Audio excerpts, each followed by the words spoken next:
नमस्ते सभी को सादर प्रणाम। मैं विशाल एक बार पुनः स्वागत करता हूं आपका अपने यूट्यूब चैनल सनातन मार्ग पर।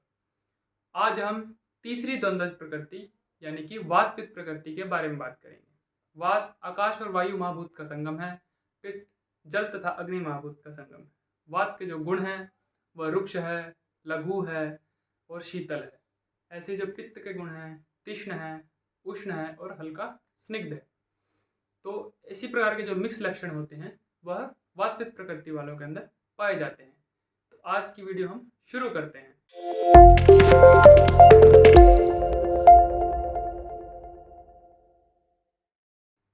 वात पित्त वालों में आपको एक चीज कॉमन दिखेगी, लघुता यानी कि हल्कापन। इनका शरीर हल्का होगा क्योंकि वात तो हल्का है ही है। पित्त भी लघुता का गुण रखता है। कफ काफी ज्यादा गुरु है, सबसे ज्यादा भारी है। तो वात पित्त वालों में लघुता यानी हल्केपन का गुण दिखाई देगा। इनका शरीर हल्का होगा। इनका शरीर दुबला पतला हो सकता है, मध्यम आकार का भी हो सकता है। लेकिन जो हल्के शरीर वाले हों लेकिन उनके अंदर उत्तेजना ज़्यादा हो, क्रांतिकारी स्वभाव के हों। कई लोग आपने देखा होगा हैं तो दुबले पतले लेकिन मार दूंगा, फोड़ दूंगा, ये कर दूंगा, वो कर दूंगा, मिल मत जाना, ऐसे वैसे। जो इस तरह के स्वभाव के लोग होते हैं वह वात पित्त प्रकृति में आते हैं। इनके शरीर की स्ट्रेंथ की बात करें तो मध्यम स्ट्रेंथ होगी या हीन स्ट्रेंथ भी हो सकती है। यानी कि शरीर की काम करने की क्षमता, या तो ये कम काम में ही थक जाएं या थोड़े बहुत अधिक काम कर लें, यानी मध्यम समय तक काम कर सकते हैं। तो इनके शरीर का स्ट्रेंथ मध्यम या हीन होता है। बात करें इनके बालों की तो वात पित्त वालों के ओबियसली बाल कम ही होते हैं। बाल जल्दी झड़ जाते हैं। पित्त डोमिनेंट होने पर समय से पहले सफ़ेद हो जाते हैं। तो इसमें भी पित्त डोमिनेंट वात या वात डोमिनेंट पित्त होगा। यदि पित्त डोमिनेंट वात होगा तो बाल समय से जल्दी पक जाएंगे, सफ़ेद हो जाएंगे। या वात डोमिनेंट पित्त होगा तो समय से पहले झड़ जाएंगे। तो इस प्रकार के जो बाल होते हैं वह वात पित्त वालों के होते हैं। आँखों की बात करें तो मध्यम हो सकती हैं। आँखें चंचल हो सकती हैं और उष्ण गर्म भी हो सकती हैं। तो जिनकी आँखें सामान्य हो यानी कि मध्यम हो, साथ में चंचलता उनके अंदर हो, तो ऐसी जो आँख होती है वह वात पित्त वालों की होगी। वात ड्राइनेस का गुण तो रखता ही है। पित्त भी हल्का ड्राई होता है, हल्का ही स्निग्ध होता है। तो इनकी जो स्किन वगैरह होगी काफ़ी ड्राई होगी यानी कि रूखी होगी। चमड़ी पतली होगी यानी कि जो लेयर होती है, किसी की अपनी चमड़ी देखी होगी काफ़ी यूं पकड़ने पे भी हाथ में नहीं आती है, तो वो मोटी चमड़ी वाले होते हैं। कफ इत्यादि वाले लोग हो सकते हैं वो। तो वात पित्त वालों की चमड़ी पतली होगी, ड्राई स्किन होगी। इनकी जो डेंड्रफ वगैरह की समस्या भी इनके बालों में या शरीर में, दाढ़ी वगैरह में बनी रह सकती है।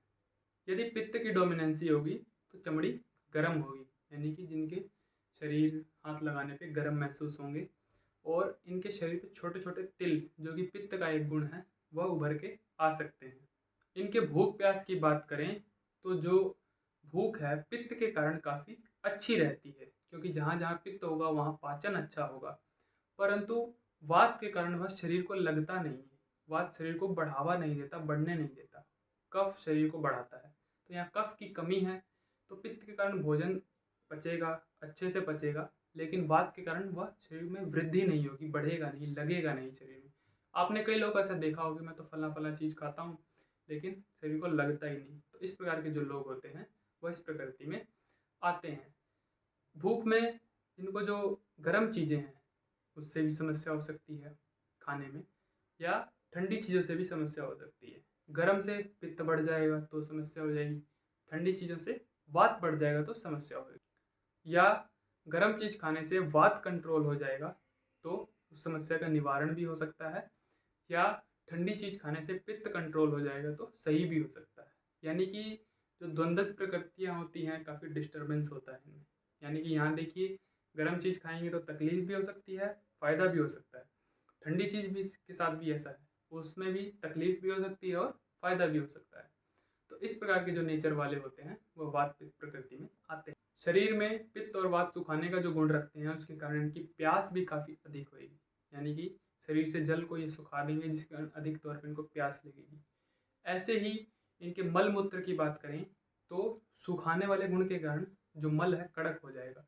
वात और पित्त मिलके मल को सुखा देंगे तो मल कड़क होगा। जिनका कड़क मल निकले या मूत्र वगैरह बहुत कम हो या उसमें भी पीलापन रहे, और उसी के साथ साथ मल और मूत्र में दुर्गंध भी आए, क्योंकि दुर्गंध पित्त का एक गुण है। जहाँ जहाँ पित्त रहेगा वहाँ दुर्गंध रहेगी ही रहेगी। तो इस प्रकार के जो लोग होते हैं वह वात पित्त प्रकृति में आते हैं, जिनके शरीर से पसीना काफ़ी कम निकलता है, क्योंकि शरीर में सुखाने वाले जो गुण हैं वह विद्यमान हैं वात और पित्त। तो उसके कारण इनका जो जल सूख जाता है और पसीना काफ़ी कम निकलता है। नींद की बात करें तो नींद बहुत कम होएगी, क्योंकि वात डिस्टर्बेंस से भरा होता है और जो पित्त है थोड़े बहुत डिस्टर्बेंस से भरा होता है स्वप्नों के साथ। तो इसी प्रकार से दोनों के मिलने के कारण नींद काफ़ी कम होएगी, डिस्टर्ब रहेगी, अधिक सपने वगैरह देखेंगे नींद में। तो इस प्रकार की कुछ इनकी नींद होगी। भोजन इत्यादि में मीठा खाना ज़्यादा पसंद करेंगे। क्यों? क्योंकि मीठे से कफ बढ़ता है, पित्त और वात शांत होते हैं। ऐसे ही खट्टी और तीखी चीज़ें इनके लिए अच्छी नहीं है और पसंद भी नहीं करेंगे, क्योंकि दोनों से वात और पित्त बिगड़ जाता है, जिसके कारण इनको समस्या उत्पन्न हो सकती है। तो कुछ इस प्रकार के जो लक्षण होते हैं वात पित्त शारीरिक लक्षणों में आते हैं। फिर हम आगे जानेंगे सम प्रकृति, यानी कि तीनों बैलेंस। तीनों बैलेंस के बारे में जानना क्या है? बैलेंस रहती है, सब कुछ इनका सही रहता है, सब कुछ इनका नॉर्मल रहता है। तो इस प्रकार की ज्ञानवर्धक जानकारियों के लिए हमारे साथ जुड़े रहिए। इस चैनल को लाइक कीजिए, शेयर कीजिए, सब्सक्राइब कीजिए, बेल आइकन का बटन दबा दीजिए ताकि आने वाली नोटिफिकेशन आपके पास तुरंत पहुंचे। आज के लिए इतना ही। सादर नमस्ते।